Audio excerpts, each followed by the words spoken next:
இப்ப இந்த வேத பகுதியிலிருந்து இன்றைக்கு நாம் கற்றுக்கொள்ள போகின்ற தலைப்பு என்னவென்றால், தள்ளப்பட்டவர்களின் வாழ்வை மாற்றும் கர்த்தர். God who transforms the lives of the outcast. தள்ளப்பட்டவர்களுடைய வாழ்வை மாற்றும் கர்த்தர். இல்ல இன்னொரு தலைப்பு இந்த செய்திக்கு நம்ம கொடுக்கலாம்னா, கர்த்தருக்கு நன்றி உள்ளவர்களாய் இருங்கள். Be thankful to God. ஒரு பக்கம் தள்ளப்பட்டவர்களின் வாழ்க்கையை மாற்றுகிறவராக கர்த்தர் இருக்கிறாரு. இன்னொரு பக்கம் மனிதர்களாகிய நான் கர்த்தருக்கு எப்படிப்பட்டவங்களா இருக்கணுங்க? நன்றி உள்ளவர்களாக இருக்க வேண்டும். இப்ப இந்த கதையிலிருந்து நம்ம 4 காரியங்களை தியானிக்க இருக்கிறோம். முதல் காரியம் என்னவென்றால், 11ஆம் வசனத்திலிருந்து 13ஆம் வசனம் வரை இயேசு கிறிஸ்துவிடம் ஒருவர் வருவதற்கு ஒரு தடையும் இல்லை. No obstacle can stop a person to come to Jesus Christ. இயேசு கிறிஸ்துவினிடத்தில் ஒருவர் வருவதற்கு ஒரு தடையும் இல்லை. இப்போ இந்த சமாரியனோ இல்ல அந்த 10 குஷ்டரோகிகளும் நம்ம எடுத்துக்கொள்ளலாம். 10 குஷ்டரோகிகள். அங்க இயேசு கிறிஸ்து என்ன பண்றாரு? 11ஆம் வசனத்துல அவர் எருசலேமுக்கு போய் கொண்டிருக்கிறார். இதுவும் ரொம்ப கவனிக்க வேண்டிய ஒரு காரியம். இயேசு கிறிஸ்து எங்க வாழ்ந்து வந்தாருங்க? எந்த இடத்துல வாழ்ந்து வந்தார் அவருடைய ஊழியம் செய்யும் போது? கலிலேயாவில், குறிப்பா கப்பர்நகும் அந்த பகுதியில் தான் அவர் என்ன பண்ணாருங்க? வாழ்ந்து வந்தார். அவர் பிறந்தது நாசரேத். அப்ப நாசரேத்துக்கும் கப்பர்நகுமுக்கும் இடையில தான் அவர் என்ன பண்ணாருங்க? இருந்தார். அவருடைய ஊழியத்தை செய்தார். இப்ப எருசலேமுக்கு எதுக்காக இயேசு கிறிஸ்து போகணும்னு நீங்க நினைக்கிறீங்க? எதுக்குப்பா எருசலேமுக்கு இயேசு கிறிஸ்து போறாருன்னு நினைக்கிறீங்க நீங்க? எருசலேம்ல என்ன விசேஷம்? What is special in Jerusalem?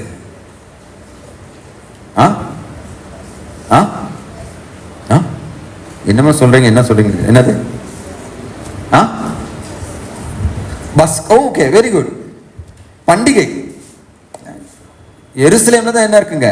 கடவுளுடைய ஆலயம் இருக்கு. அந்த எருசலேமுக்கு யூதர்கள் ஒரு வருஷத்துக்கு 3 முறை போவாங்க. அந்த 3 முறையும் ஏதோ ஒரு குறிப்பிட்ட ஒரு பண்டிகையோ இல்ல ஒரு குறிப்பிட்ட காணிக்கையோ செலுத்தி அவங்க என்ன பண்ணுவாங்க? போவாங்க. இப்போ நீங்க பாத்தீங்க அப்படின்னா, மறுபடியும் நான் ஸ்கூல்ல படித்த போது சபரிமலைக்கு போறவங்க ஏறக்குறைய 48 நாள் என்ன பண்ணுவாங்க? அவங்க என்ன பண்ணுவாங்க? விரதம் இருப்பாங்க. என்ன பண்ணுவாங்க? விடிய காலையில 4 மணிக்கு எந்திரிச்சு பச்சை தண்ணியில குளிச்சுட்டு பூஜை எல்லாம் செஞ்சுட்டு துவைச்ச துணி தான் அவங்க என்ன பண்ணுவாங்க? போடுவாங்க. அந்த மாலை போட்டாங்கன்னா அந்த 48 நாள் வந்து என்ன பண்ணுவாங்க? ரொம்ப பவ்யமா அவங்க என்ன பண்ணுவாங்க? இருப்பாங்க.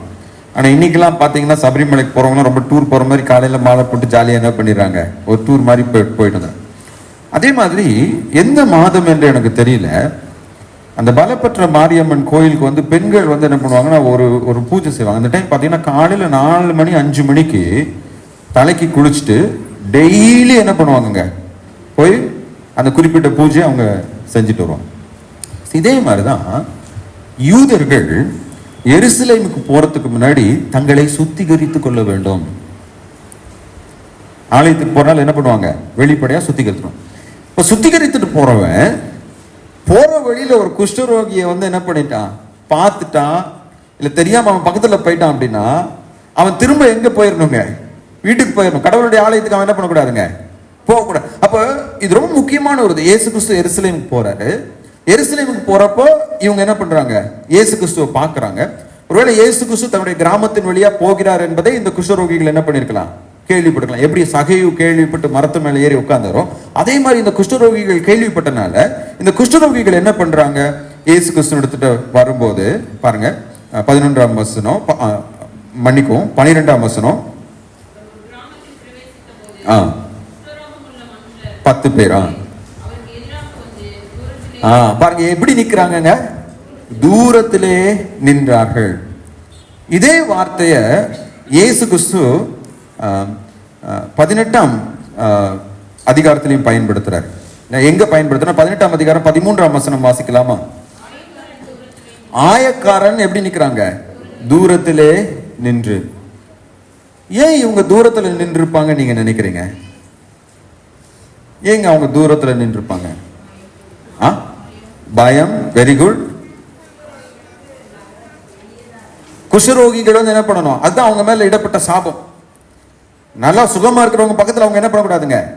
ஓகே, ஒன்னு பயம், இன்னொன்னு அது அவங்க மேல விதிக்கப்பட்ட ஒரு தண்டனை, இல்லைன்னா ஒரு விதி என்று சொல்லலாம். வேற ஏதாவது உங்களுக்கு தோணுதா? அவங்க தீட்டா இருக்கிறாங்க, அவங்க பாவிகளாக இருக்கிறாங்க. இங்க இந்த ஆயக்காரன் ஏங்க 13ஆம் வசனத்துல தூரத்துல நிக்கிறான்? அவனுக்கு குஷ்டரோகம் கிடையாது, அவன் ஏன் தூரத்துல நிக்கிறான்? எக்ஸலண்ட். அவன் தன்னை எப்படி நினைத்துக் கொள்கிறாங்க? கடவுளுடைய ஆலயத்திற்குள்ளாக வந்து நிற்பதற்கு எனக்கு என்ன கிடையாதுங்க, தகுதி இல்லை. இப்ப இந்த 10 குஷ்டரோகிகளும் ஏன் தூரத்துல நிக்கிறாங்க அப்படின்னா, இவருக்கு முன்னாடி வந்து நிக்கிறதுக்கு எனக்கு என்ன கிடையாதுங்க, தகுதி இல்லை. I am not worthy. எனக்கு அன்பானவர்களே, இன்றைக்கும் கூட அநேகர் என்ன நினைச்சுக்கிறாங்க அப்படின்னா, நாலாம் கடவுளுடைய ஆலயத்துக்கு வரத்துக்கு, நாலாம் ஊழியம் செய்வதற்கு தகுதியே இல்லை. சில டைம் நம்ம யார்ட்டையாவது ஜெபம் பண்ண சொன்னா அவங்க சொல்லுவாங்க, நான்லாம் ஜெபம் பண்ணலைங்க. நான்லாம் ஜெபம் பண்ணேன்னா எல்லாரும் என்னை என்ன பண்ணுவாங்க, தப்பா நினைப்பாங்க. ஏன்னா என்னுடைய வாழ்க்கையை பத்தி அவங்களுக்கு தெரியுங்க. நீ கடவுளுடைய ஊழியத்தை ஏன்பா செய்யக்கூடாது? ஐயோ, நான் ரொம்ப மோசமா என்ன பண்ணிருக்கிறேங்க, வாழ்ந்திருக்கிறேங்க. என்னையெல்லாம் கடவுள் என்ன பண்ண மாட்டாங்க, ஏற்றுக்கொள்ள மாட்டார். எனக்கு அன்பானவர்களே, கடவுள் நம்மை ஏற்றுக்கொள்ள வேண்டுமே என்றால் முதலாவது நம்முடைய தகுதியின்மையை நாம் உணர்ந்தவர்களாக இருக்க வேண்டும். யாரெல்லாம் தங்களுடைய தகுதியின்மையை உணர்கிறார்களோ, உணர்ந்து கர்த்தரை தேடுகிறார்களோ, அவர்களை கர்த்தர் தன்னிடத்தில் என்ன பண்றாருங்க, சேர்த்துக் கொள்கிறார். யாரெல்லாம் தன்னை பிறரை விட நல்லவர்கள் என்றும் பிறரை குற்றப்படுத்துகிறவர்களாகவும் இருக்கிறார்களோ, அவர்களால் ஒருபோதும் தேவனிடத்தில் என்ன பண்ண முடியாதுங்க, நெருங்கவே முடியும். இப்போ கெட்ட குமாரனுடைய ஓமையில அந்த இளைய குமாரன் வந்து திரும்ப வந்த உடனே அவங்க அப்பாட்ட என்ன சொல்லணும்னு நினைச்சிட்டு வராங்க? என்னப்பா வாலிப பசங்க சொல்லுங்க. கெட்ட குமாரன் திரும்ப வரப்போ அவங்க அப்பா கிட்ட என்னெல்லாம் சொல்லணும்னு நினைச்சிட்டு வராங்க? ஆமா, நான் உங்க மகனா இருக்கிறதுக்கு எனக்கு என்ன கிடையாது, தகுதியில நான் என்னவா இருக்கிறேன். இப்போ தன்னை தகுதி இல்லை என்று நினைத்தவன் திரும்ப வந்தவனே அவன் எங்க இருக்கிறாங்க? வீட்டுக்குள்ளார இருக்கான், அப்பா கூட இருக்கான். தன்னை தகுதி உள்ளவன் என்று நினைத்தவன் மூத்த குமாரன், சொல்லுங்கம்மா, மூத்த குமாரன் எங்க இருக்கிறாருங்க? வெளியில இருக்க. வெளியில இருந்து அவர் என்ன சொல்றாரு? புஷ்பாவும் வாலிப பிள்ளைய மாறிட்டால இருக்கு. ஏம்மா எத்தனை வயசாச்சு உனக்கு? சொல்லுங்க, வாலிப தம்பி தங்கச்சிமார்கள் சொல்லுங்க. அவன் என்ன சொல்றான்? இத்தனை வருஷமா நான் இவ்வளவு வேலை செஞ்சேன், அவன் எப்படி இருந்தான்? அப்போ பிறரை தகுதியற்றவர்கள் என்று நினைத்து தங்களை நல்லவர்கள் என்று நினைத்துக் கொள்கிறவர்கள் எங்க இருக்கிறாங்க? வெளியில இருக்காங்க. ஆனா தங்களுடைய தகுதியின்மையை உணர்ந்தவர்கள் எங்க இருக்கிறாங்க? இப்ப தேவனுடைய ஆசீர்வாதங்களை நாம் பெற்றுக்கொள்ள வேண்டுமே என்றால் முதலாவது கடவுளுக்கு முன்னாடி நம்முடைய தகுதியின்மையை நாம் என்ன பண்ணணுங்க, அறிக்கை செய்கிறவர்களாக இருக்க வேண்டும்.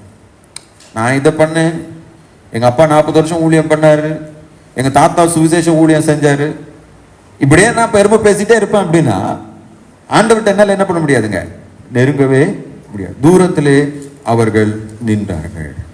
இவர் எருசலேமுக்கு போறாருப்பா, இவர் பக்கத்துல கூட நம்ம என்ன பண்ணக்கூடாது, போகக்கூடாது அப்படின்னு சொல்லிட்டு. அப்புறம் அவங்களுடைய ஜெபத்தை பாருங்களேன். 13ஆம் வசனத்துல அவங்களுடைய ஜெபம் பாருங்க, வாசிக்கலாம். இயேசு ஐயரே எங்களுக்கு இறங்கும் என்று சத்தமிட்டாங்க. கடவுளுக்கு மிகவும் பிடித்த ஜெபம், ஆண்டவரே எங்கள் மீது இரக்கமாயிரும், ஆண்டவரே எங்கள் மீது இரக்கமாயிரும். இது ஒரு நல்ல ஜெபமாக இருந்தாலும் இந்த ஜெபத்துல ஒரு சிறிய ஒரு குறை இருக்கு. அந்த குறை என்னன்னு சொல்லி நம்ம கடைசியா நம்ம பார்த்து நம்ம முடிப்போம். இந்த ஜெபத்துல இருக்கிற ஒரு குறை. ஆனா அவங்க இயேசு கிறிஸ்துட்ட வரும்போது அவங்க இயேசு கிறிஸ்துட்ட எதுக்காக மன்றாடுகிறாங்க? இரக்கமாயிரும். தன்னுடைய இரக்கத்தை நாடுகிற ஒருவரையும் இயேசு கிறிஸ்து என்ன பண்ண மாட்டாருங்க, தள்ளிவிடுதில்லை. ஆகையினாலதான் வேதத்துல சங்கீதக்காரன் சொல்றாரு, அவர் இரக்கத்தில் எப்படிப்பட்டவராக இருக்காருங்க, ஐஸ்வர்யம் உள்ளவர். ஐஸ்வர்யம் உள்ளவர் என்றால் தன்னிடத்துல இரக்கத்திற்காக வேண்டி நிற்கிறவர்களுக்கு வாரி கொடுக்கும் வள்ளலாக அவர் என்ன பண்றாருங்க, இருக்கிறார். ஆண்டவரே என் மீது இரக்கமாய் இரும் என்று நம்ம சொல்லும் போது அவர் தன்னுடைய இரக்கத்தை நம் மீது அளவில்லாமல் பொழிய ஆயத்தமுள்ளவராக இருக்கிறார். இப்ப நம்முடைய பிள்ளைகள் கூட ஒரு தப்பு பண்ணிட்டு அந்த தப்பை ஒத்துக்கொள்ளாம இருக்கிறப்பதான் நமக்கு என்ன வருதுங்க, கோபம் வருது. ஆனா அவங்க ஐயோ நான் தப்பு பண்ணிட்டேன், தயவு செய்து என்னை மன்னிச்சிருங்க அப்படின்னா உடனே நம்ம அவங்க மேல என்ன பண்ணுவாங்க, மனம் இறக்குவோம். அதே போலதான் தேவன் தன்னிடத்துல இரக்கமாய் இருங்கள் என்று கேட்டுக்கொள்கிற ஒருவருக்கும் அவர் என்ன பண்ண போறது கிடையாதுங்க, அவர்களை தள்ளிவிட போறது கிடையாது. எனக்கு அன்பானவர்களே, இந்த இயேசு கிறிஸ்துவினிடத்திலே வருவதற்கு நம்முடைய வியாதி ஒரு பிரச்சனை இல்லை.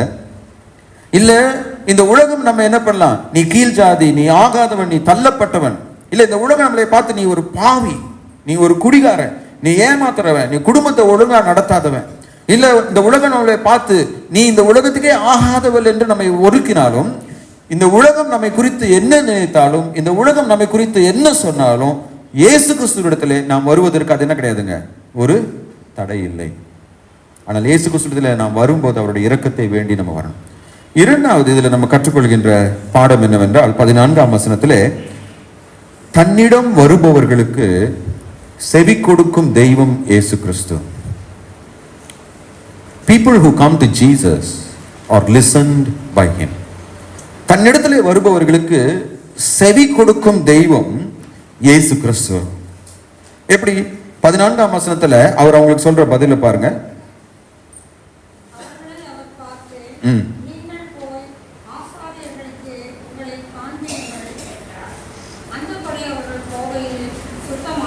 நல்லா கவனிங்க. ஐயரே எங்களுக்கு இறங்கும்னு சொன்ன உடனே நிறைய இடத்துல இயேசு கிறிஸ்து என்ன பண்ணிருக்கிறாரு, சுகமாகு. இன்னொரு இடத்துல குஷ்டரோகியை தொட்டு அவர் என்ன பண்ணாருங்க. ஆனா இந்த 10 பேர்த்த இயேசுவாமி என்ன பண்றாரு, நீங்க போங்க ஆசாரியர்களிடத்துல போய் உங்களை என்ன பண்ணுங்க, காண்பீங்க. இயேசு கிறிஸ்து அப்படி சொல்லும் போது குஷ்டரோகம் அவங்களை விட்டு போயிடுச்சுங்களா? இல்ல. லூக்கா எப்படி பதிவு செய்யறாருங்க, அவர்கள் போகையில். சில நேரங்கள்ல இயேசு கிறிஸ்துவிட்ட நம்ம ஜெபிக்கும் போது நமக்கு பதில் வராதது போல தோணும். ஏன் பதில் வராதது போல தோணும் என்றால், நம்ம கேட்டதை அவர் உடனே என்ன பண்ண கிடையாதுங்க, கொடுக்க கிடையாது. ஆனால் இயேசு கிறிஸ்து இவங்கிட்ட சொல்றாரு, நீங்க போங்கப்பா ஆசிரியர்கிட்ட போய் காமி. இப்ப இந்த 10 பேரும் போகாம அங்கேயே நின்றுட்டு இருந்தாங்கன்னா அவங்களுக்கு சுகம் கிடைச்சிருக்கும் நீங்க நினைக்கிறீங்களா? இல்லை. ஏன்னா விசுவாசத்தினால் நீதிமான் பிழைப்பான். நீ விசுவாசித்தால் தேவனுடைய மகிமையை காண்பாய். நம்முடைய வாழ்க்கையில் இருக்கிற எல்லா பிரச்சனைகளுக்கும் பதிலை தேவன் இந்த வேத வசனத்தில் என்ன பண்ணிட்டாருங்க, கொடுத்து விட்டார். He has already given. தேவனுடைய மேலான ஆசீர்வாதங்களை நம்முடைய வாழ்க்கையில பெற்றுக்கொள்ள வேண்டுமே என்றால் இந்த வேத வசனத்தை நாம் வாசித்து இந்த வேத வசனத்துக்கு நம்ம கீழ்ப்படிந்து வாழும் போது நம்முடைய வாழ்க்கையில் இருக்கிற எல்லா பிரச்சனையிலிருந்து கடவுள் நமக்கு என்ன பண்ணுவாருங்க, விடுதலையை கொடுப்பார். அப்ப யார் கர்த்தரை விசுவாசித்து அவருடைய வார்த்தைக்கு கீழ்ப்படுகிறார்களோ அவர்கள் தங்களுடைய வாழ்க்கையிலே தெய்வீக தொடுதலை, தெய்வீக சுகத்தை என்ன பண்ண முடியுங்க, அனுபவிக்க முடியும். இந்த குஷ்டரோகிகள் தேவனை விசுவாசித்து முன் சென்றபடினாலே அந்த விசுவாசத்தினால் அவர்கள் தேவனுடைய மகிமை என்ன பண்ணாங்க, அவன் திரும்பி போக ஆரம்பிக்கிறப்ப அவனுக்கு குஷ்டரோகம் வந்து என்ன பண்ணுதுங்க இருக்கு. ஆனால் அவன் ஆசாரியன் இடத்துல போய் சேரும் போது குஷ்டரோகம் அவனை விட்டு என்ன பண்ணிடுச்சுங்க, யாருக்குமே தெரியாது இது எப்படின்னு சொல்லி. இப்போ திராட்சரசம் இல்லை அப்படின்னு சொல்லி இயேசு கிறிஸ்து வந்து சொல்றாங்க. அவர் என்ன பண்றாரு, 6 கச்சாடிகளை வச்சு தண்ணியை ஊத்துங்கிறார். கொஞ்சம் திராட்சை பழத்தை என்ன பண்ணலாம், புழிஞ்சு விட்டு அதுல தண்ணி ஊத்துன்னு சொன்னா கூட மனுஷனுடைய அறிவுக்கு அது என்ன பண்ணுங்க, பொருந்தும். அந்த தண்ணி ஊத்துனவன் என்ன நினைச்சான்னு தெரியாது. தண்ணி எடுத்து ஊத்து, அவர் ஊத்த சொல்றாரு, என்ன பண்ண. ஒரு முறை எங்க கல்லூரியில வந்து பாத்தீங்கன்னா வேதாம கல்லூரி மாணவர்களுக்கு வந்து ஸ்காலர்ஷிப், ஒர்க் ஸ்காலர்ஷிப்னு கொடுப்பாங்க. அவங்களுக்கு ஒரு சில வேலைகள் கொடுப்பாங்க. அந்த வேலைகள் அவங்க செஞ்சா 1 மணி நேரத்துக்கு இவ்வளோன்னு அவனுக்கு என்ன பண்ணுவாங்க, சம்பளம் கொடுத்துருவாங்க. இப்போ ஒரு நாள் எங்கள் கல்லூரி பிரசிடென்ட் வந்து நடந்து போகிறப்ப என்னை கூட்டிட்டு, நான் இப்படி ஆஃபீஸ்க்கு போயிட்டுருக்கேன், அவர் மனவா இங்கே வா அப்படின்னு சொல்லி கூப்பிட்டாரு. கூப்பிட்டுட்டு கொஞ்சம் கல்லுலாம் என்ன பண்ணுச்சு, கொட்டி இருந்துச்சு. இப்போ அந்த கல்லை காமிச்சு அவர் என்கிட்ட சொன்னார், நம்ம பைபிள் காலேஜ் பசங்க ஒர்க் ஸ்காலர்ஷிப் பண்ணியிருக்காங்க. என்ன பண்ணியிருக்காங்கன்னா, போன வாரம் அந்த இன்ஜினியர் என்ன பண்ணியிருக்காரு, இந்த கல்லெல்லாம் எடுத்து அங்கே போடுங்கடான்னு சொல்லியிருந்தாரு, போட்டிருந்தாங்க. இப்போ இந்த வாரம் இங்கே போடுறான்னு சொல்லியிருக்காங்க, இந்த எங்கேயே எடுத்து என்ன பண்ணியிருக்காங்க, போட்டிருக்காங்க. இவங்கெல்லாம் சிந்திக்கிறாங்களா இல்லையான்னு எனக்கு தெரியல அப்படின்னு சொல்லி அவர் சொன்னார். அப்படிதான் இவங்க என்ன பண்ணிருப்பாங்க, இயேசு கிறிஸ்து என்ன பண்ணாரு, தண்ணி எடுத்து ஊத்துங்கடான்னு உடனே ஊத்திருப்பாங்க. அடுத்து என்ன பண்ணுவாரு, அதை கொண்டு போய் பந்தியில கொண்டு போய் ஊத்துங்கடான்னு சொன்ன உடனே அது தண்ணியா இருந்ததுன்னு என்ன சொல்லுவான், ஏன்னா திராட்சரசத்துக்கு பதில் ஏன்டா தண்ணியை கொண்டு வந்த, ஏசுவாமி தான் ஊத்த சொன்னார், நான் ஊத்தினேன் அப்படின்னு சொல்ல போறேன். ஆனால் நீ தண்ணி ஊத்து அப்படின்னா நீ ஊற்ற வேண்டும். இது எப்படி திராட்சரசமாக மாறும் தெரியாது. மோசேகிட்ட போய் ஆண்டவர் சொல்றாரு, இப்ப 20 லட்சம் பேருக்கு தண்ணி வேணும், நான் என்ன பண்றது ஆண்டவரே, நீ போய் அந்த பாறையை அடி. ஆண்டவரே பாறையை அடிச்சா எப்படி தண்ணி வரும், அட்லீஸ்ட் குழி தோண்டாவது தண்ணி வருமே, பாறையை அடிச்சா எப்படி தண்ணி, நீ போய் அடிப்பா, அவ்வளவுதான். அடுத்த முறை ஆண்டவர் மோசேகிட்ட, இந்த முறை நீ பாறையை அடிக்க கூடாது, இந்த முறை நீ பாறைகிட்ட என்ன பண்ணு, அப்ப மோசேக்கு என்ன தோணிருக்கும், அடிச்சா கூட தண்ணி வரும், பேசுனா எப்படிப்பா தண்ணி வரும். மோசே என்ன நினைச்சிருப்பாரு, ஒருவேளை இந்த பாறைக்கு முன்னாடி போய் நின்று பேசுனா என்ன எல்லாரும் என்ன பண்ணுவாங்க, பைத்தியக்காரன் ஒரு நினைச்சுக்குவாங்கன்னு சொல்லி ஓங்கி என்ன பண்ணிட்டாருங்க, அவிசுவாசனால அடிச்சிட்டு. நிறைய நேரத்துல கடவுளுடைய வார்த்தைக்கு கீழ்ப்படிவது இந்த உலகத்தின் பார்வையில எப்படி தோணலாங்க, பைத்தியக்காரத்தனமாக தோணலாம். சில டைம் அது நம்முடைய அறிவுக்கு என்ன பண்ணாதுங்க, எட்டாவதுதான் இருக்கலாம். 5000 பேர் இருக்காங்க, 5000 பேருக்கு என்ன பண்ணணும், சாப்பாடு கொடுக்கணும், 5 அப்பமும் 2 மீனும் தான் இருக்கு. இயேசு கிறிஸ்து சொல்றாரு, எல்லாரையும் நீ பந்தியில உட்கார வை. தோமாலாம் என்ன நினைப்புல எல்லாரையும் கூப்பிட்டு உட்கார வச்சாருன்னு நமக்கு தெரியாது. அவன் உட்கார வச்சதுக்கு அப்புறமேலு அவர் ஜெபம் பண்றாரு, 5000 பேருக்கு உணவு என்ன பண்ணுதுங்க வருகிறது. இப்ப நம்முடைய வாழ்க்கையிலும் கூட அந்த தெய்வீக வழி நடத்துதலையும் தெய்வீக வல்லமையையும் நாம் பார்க்க வேண்டுமே என்றால் நாம் விசுவாசத்தினால் என்ன பண்ணுங்க, முன் செல்ல வேண்டும்.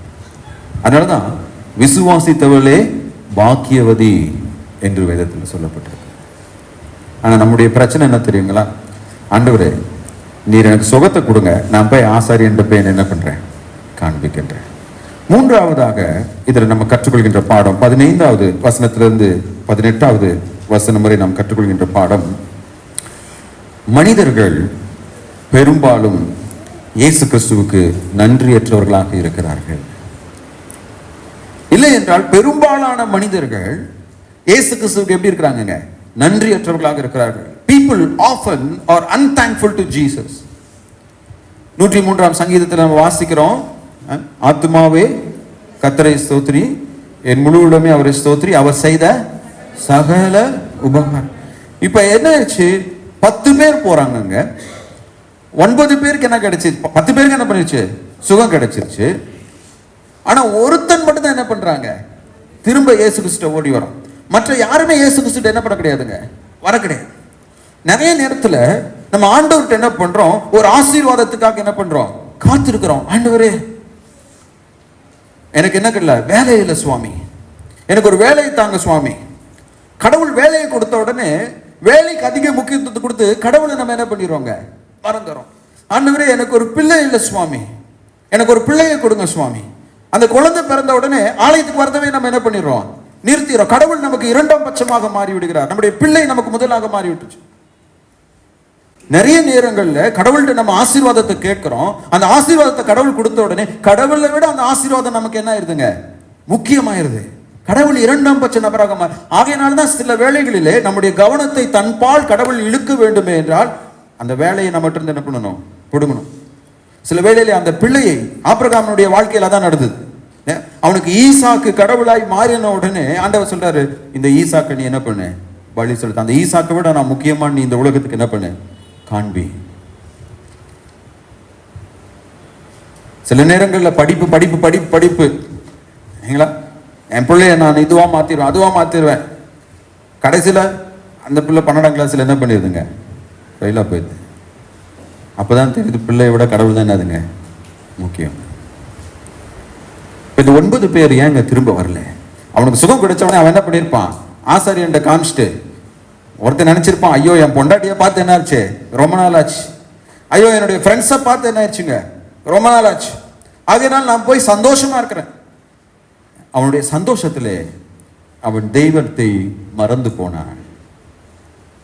ஆனா ஒருத்தர் மட்டும் என்ன பண்றாங்க, திரும்ப வரான். குறிப்பாக அவன் சமாரியன் என்று லூக்கா என்ன பண்றாங்க.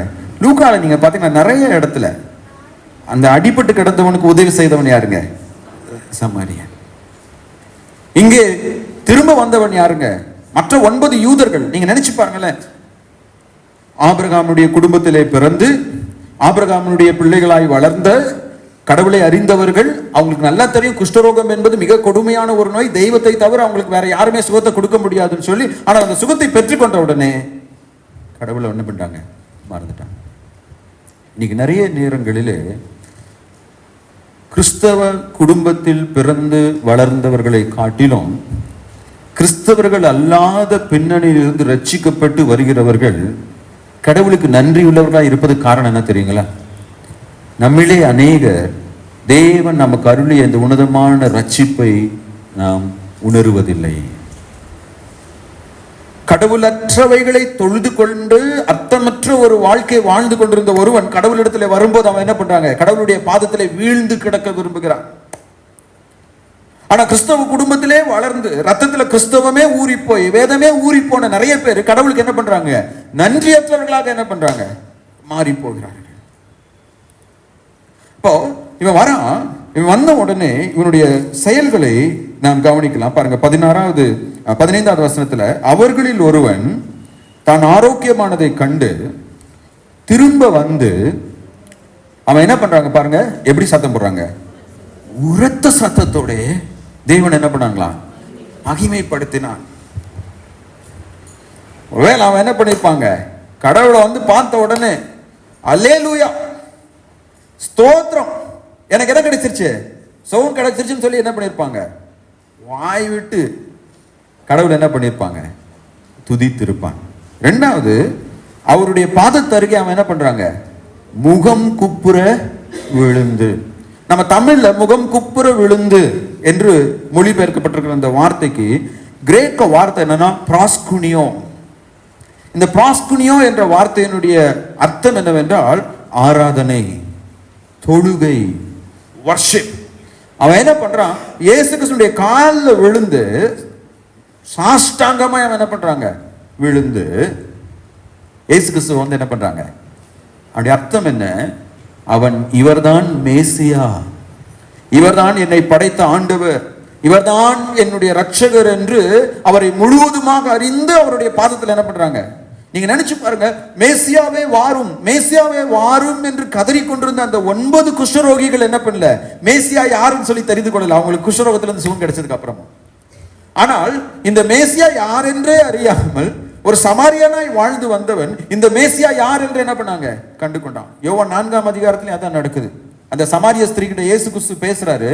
பேசின உடனே இவர்தான் மேசியா என்று அவ போய் என்ன பண்றாங்க, உரத்த சத்தமாய் அவங்க கிராமத்தில் இருக்கிற எல்லார்கிட்டையும் நான் மேசியாவை கண்டேன். உடனே அந்த கிராமத்தில் இருக்கிறவங்க எல்லாரும் என்ன பண்றாங்க, வந்து இயேசு கிறிஸ்துவை பார்த்து இயேசு கிறிஸ்துவை விசுவாசிச்சுட்டு போறான். சும்மா போல அவளை பார்த்து ஒரு கமெண்ட் அடிச்சுட்டு போறான், நீ சொன்னனால இவரை நான் விசுவாசிக்கல. அவள் அன்று அந்த சுவிசேஷத்தை அங்க எடுத்து செல்லவில்லை என்றால் இவங்க என்ன பண்ணிருக்க மாட்டாங்க, ரட்சிக்கப்பட்டிருக்க மாட்டாங்க. அவன் உரத்த சத்தமாய் சொல்லி அடுத்து நீங்க பார்த்தீங்க அப்படின்னா அவருக்கு என்ன பண்ணாங்க, ஸ்தோத்திரம் செலுத்தினான், அவருக்கு நன்றி செலுத்தினான். இயேசு கிறிஸ்து அவனை பார்த்து ஒரு கேள்வி கேட்கிறாரு, சுத்தமானவர்கள் 10 பேர் அல்லவா, மற்ற 9 பேர் எங்கே?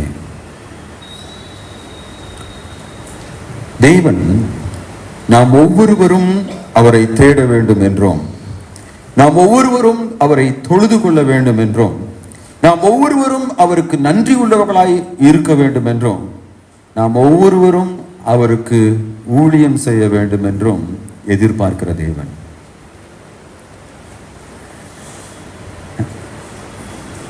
ஒருவேளை ஒவ்வொரு வாரமும் ஞாயிற்றுக்கிழமை நம்ம ஆண்டவரை ஆராதிக்க கூடி வருகிறோம். நீங்க வராம இருக்கும்போது போதகராகிய எனக்கு அது என்ன பண்ணலாங்க, ஏன்னா இங்கே சுற்றிலும் உட்காந்துருக்கனால யாராச்சும் எங்கேயாச்சும் உட்காந்துருப்பாங்க அப்படிங்கிற நினைப்பில் நான் பாட்டுக்கு போயிட்டே இருப்பேன். ஆனால் தேவன் எங்கே இந்த வாரம் ஹட்சனை காணோம், எங்கே இந்த வாரம் ஆனந்த காணோம், எங்கே இந்த வாரம் சாந்தியை காணோம், ஏன் இன்னைக்கு அவங்க என்னை தேடி வரல? அவர் நம்மை எதிர்பார்த்து காத்து கொண்டிருக்கிற தேவனாக இருக்கிறார். நான்காவதாக 19ஆம் வசனம் வாசிக்கலாம். யாராவது ஒருவர் 19ஆம் வசனம். நான்காவதாக இயேசு கிறிஸ்து சரீர பிரகாரமான விடுதலை மட்டுமல்ல, ஆவிக்குரிய விடுதலையும் அளிப்பவர். Jesus offers not just physical but also spiritual deliverance. இல்லைங்களா? இப்போ நல்லா கவனிக்கணும். நான் சொன்னேன் ஏன் அந்த ஜெபம் ஒரு குறையுள்ள ஜெபம். 13ஆம் வசனம் வாசிக்கலாம். லூக்கா 17:13. இயேசு ஐயரே எங்களுக்கு இறங்கும் என்று அவர்கள் என்ன பண்ணாங்க, சத்தம் விட்டார்கள் என்று நம்ம பார்க்கிறோம். இப்போ 18வது அதிகாரத்துக்கு நம்ம போகலாம். 18ஆம் அதிகாரத்துக்கு போறப்போ 13ஆம் வசனத்தின் பின்பகுதி பாருங்க. 13ஆம் வசனம் வாசிக்கலாம். 18:13. தூரத்தில் நின்று துணியாமல் தன் மார்பில் அடித்துக்கொண்டு, தேவனே பாவியாகிய என் மேல் என்ன பண்ணும். இப்போ தேவனே என் மேல் இரக்கமாயிரும் என்பது ஒரு நல்ல ஜெபம். ஏன்னா நீங்க இறக்கப்பட்டா மட்டும்தான் எங்களுக்கு என்னது, விடுதலை. ஆனா இன்னொரு ஜெபம் என்ன இருக்குங்க, பாவியாகி என் மீது கிருபையாயிரும். இந்த ரெண்டு ஜெபத்துக்கு இருக்கிற வித்தியாசம் என்ன நீங்க நினைக்கிறீங்க?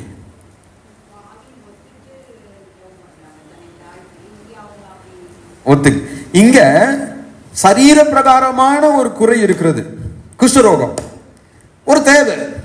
ஆண்டவரே எங்களுக்கு இந்த குஷ்டரோகத்திலிருந்து நீங்க என்ன பண்ணுங்க, விடுதலை கொடுங்கன்னு கேட்கிறான். ஆனால் அந்த ஆயக்காரன் வந்து பாவத்திலிருந்து விடுதலை கொடுக்கும்படியாக என்ன பண்றான், கேட்கிறான். அதனாலதான் நீங்க பாருங்க 19ஆம் வசனத்துல இயேசு அவனை பார்த்து அவனை நோக்கி, நீ எழுந்து போ, உன் விசுவாசம் உன்னை ரட்சித்தது. இப்போ ஒரு சில வேத வல்லுநர்கள் வந்து இந்த வேத வசனத்தை எடுத்துக்கொண்டு என்ன சொல்றாங்க, இவன் ஒருத்தன் மட்டும்தான் குஷ்டரோகத்திலிருந்து முழுமையான சுகம் பெற்றான், அவங்களுக்கு எல்லாம் மறுபடியும் ஒருவேளை குஷ்டரோகம் வந்திருக்குன்னு சொல்லி நினைக்கிறாங்க. அப்படி கிடையாது. ஏன்னா இயேசு கிறிஸ்து ஒரு சுகத்தை கொடுத்துட்டாருன்னா அந்த சுகம் நிச்சயமான, அவனுக்கு சுகத்தை கொடுத்துட்டு மறுபடியும் அவன் குஷ்டரோகி ஆனா அது இயேசு கிறிஸ்துவுக்கு தான் என்னதுங்க, இழுக்கு. அப்படி தேவன் என்ன பண்ண மாட்டாருங்க, செய்ய மாட்டார். ஆனா என்ன நடக்குதுன்னா, அந்த மீதி 9 பேரும் சரீர பிரகாரமான சுகத்தை என்ன பண்ணாங்க, பெற்றுக்கொண்டார்கள். அவர்கள் இயேசு கிறிஸ்து எதுக்காக வந்தாரோ, பாவத்திலிருந்து ரட்சிப்பை அவர்கள் என்ன பண்ண கிடையாதுங்க, பெற்றுக்கொள்ள கிடையாது.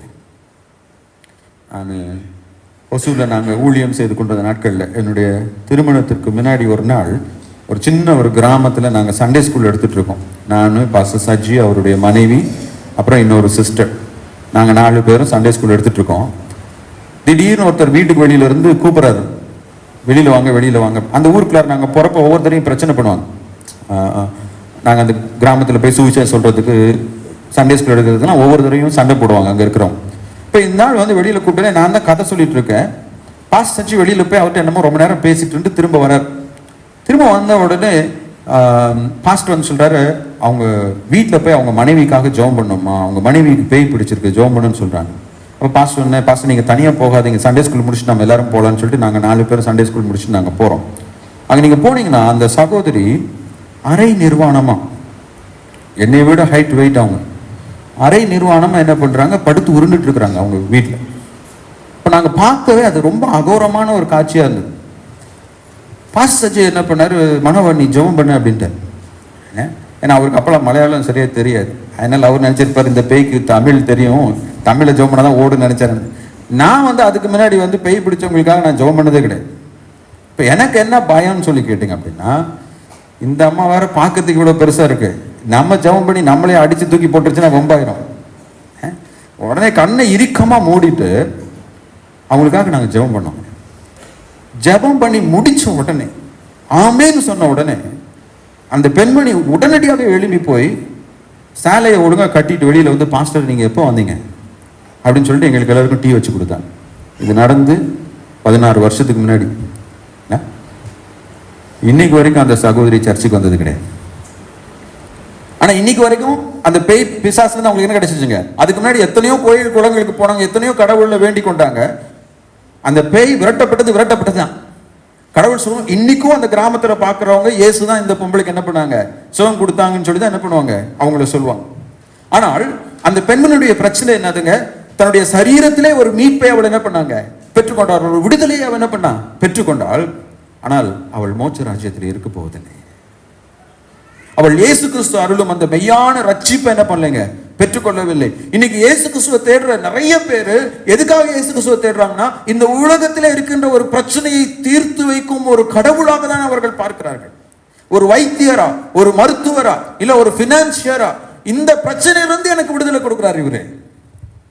எனக்கு அன்பானவர்களே, அந்த பிரச்சனையிலிருந்து இயேசு கிறிஸ்து விடுதலை கொடுக்க வல்லவராய் இருக்கிறார். ஆனால் அந்த பிரச்சனையிலிருந்து அவர் விடுதலை கொடுப்பதனுடைய நோக்கம் என்னவென்றால், அவர் இரட்சகர் என்பதை நாம் உணர்ந்து கொள்ள வேண்டும். ஐயா, என்னுடைய வாழ்க்கையில் இருக்கிற இந்த பிரச்சனையை நீக்கினவர், என்னுடைய பாவத்தை மன்னிப்பதற்காக இந்த பூமிக்கு இறங்கி வந்த உன்னதமான தேவன்.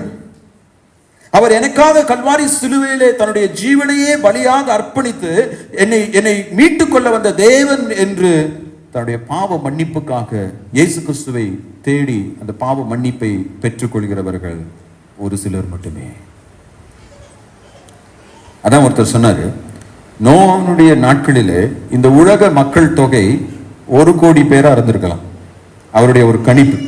ஏன்னா அந்த நோவாவுடைய நிகழ்வு என்பது ஏறக்குறைய ஒரு 8000 வருடங்களுக்கு முன்னாடி என்ன பண்ணிருக்கலாம், நடந்திருக்கலாங்கிறப்போ 1 கோடி பேர்ல எத்தனை பேர் மீட்கப்பட்டாங்க? 8 பேர். இங்க 10 பேர்ல எத்தனை பேர் ரட்சிக்கப்பட்டாங்க? ஒருத்தர்.